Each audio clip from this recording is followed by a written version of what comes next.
Committee মানি না মানব না।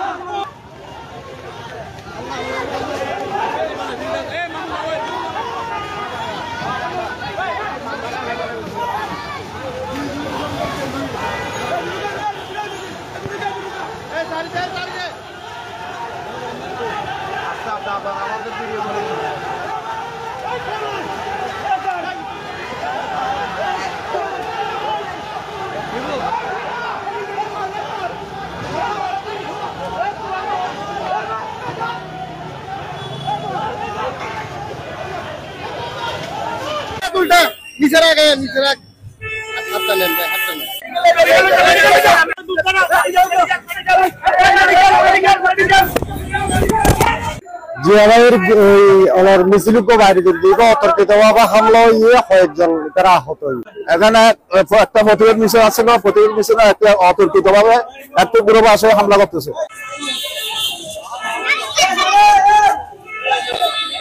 সেই আওয়ামী লীগের দোসর ধারালো অস্ত্র দিয়ে এসে আমাদের ছেলেবেলেদের উপর হামলা করেছে। আমাদের ছেলেবেলেদের মধ্যে 3 জন আহত হয়েছে, একজন অজ্ঞান হয়ে এখনো পড়ে আছে। আমরা তাদেরকে হাসপাতালে পাঠানোর জন্য ব্যবস্থা করতেছি।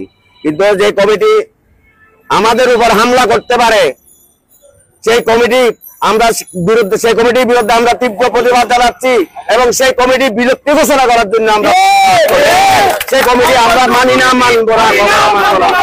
আরো আমরা জানতে পারছি যে এই কমিটি স্বঘোষিত কমিটি নয়, এই কমিটি টাকার বিনিময়ে কমিটি 10 লক্ষ টাকার বিনিময়ে এই কমিটি প্রদান করেছে তাদেরকে।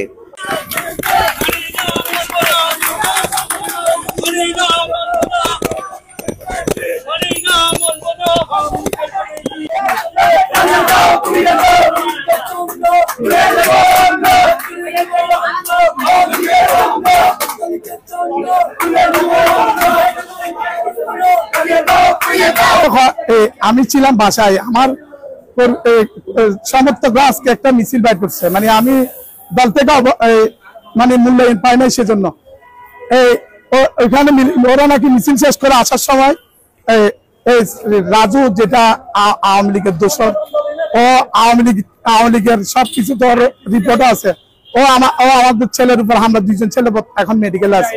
এটা আমি আমাদের দলীয় নেত্রী পর্যায়ে যাদের আছে এদের দৃষ্টি আকর্ষণ করছি।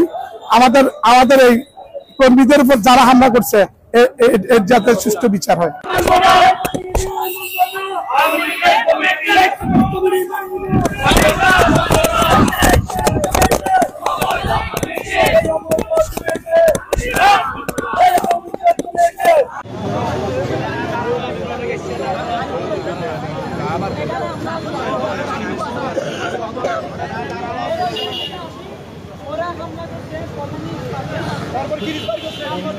হামলা আমি প্রত্যাশা করি নাই, কারণ রাজনীতির মধ্যে শিষ্টাচার রাখতে হবে। যদি কমিটিতে পাওয়ার সঙ্গে সঙ্গে তার যদি মানমানসিকতা এ ধরনের মারমুখী হয়, ভবিষ্যতে তার কর্মকাণ্ডে কি হবে? আমি এলাকার মধ্যে সে বিতর্কিত, তার নানা কর্মকাণ্ড এলাকার মধ্যে প্রশ্নবিদ্ধ। কারণ আমি আমার যারা শুভাকাঙ্ক্ষী আছে সবাইকে অনুরোধ করবো, ছাত্র যুবদল বিএনপি নেতৃত্ব থেকে আমার মুরব্বি থেকে শান্ত থাকার জন্য।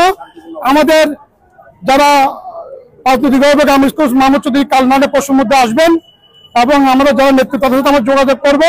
নেতাকে যদি সম্পৃক্ত করা হতো, যারা পরীক্ষিত নেতা কর্মী এবং জিয়ার জায়গায় যদি অন্য কাউকে সম্পৃক্ত করা হতো, তাহলে আমাদের মনে দুঃখ ছিল না। কিন্তু এ ধরনের কর্মকাণ্ড মানতে আমাদের কষ্ট হচ্ছে, কারণ আমরা বিগত 16টি বছরের মধ্যে 10 মাস ঘর থাকতে পারি নাই। নিজের পরিবার থেকে আমরা দূরে ছিলাম। প্রতিটি আমার এই ওয়ার্ডে 56 জন নেতা কর্মী জেল কেটেছে, বারবার জেল কেটে এরকম ছেলেবেলাও আছে কি তারা কোনো চাওয়া পাওয়ার নাই। কিন্তু যারা পরীক্ষিত ত্যাগী নেতা কর্মী তারা যদি আজকে সামনে যে বিএনপি কর্মকাণ্ড এ ধরনের কমিটি আসলে বিএনপি দল এবং সংগঠন হিসেবে নির্বাচন ক্ষতিগ্রস্ত হবে।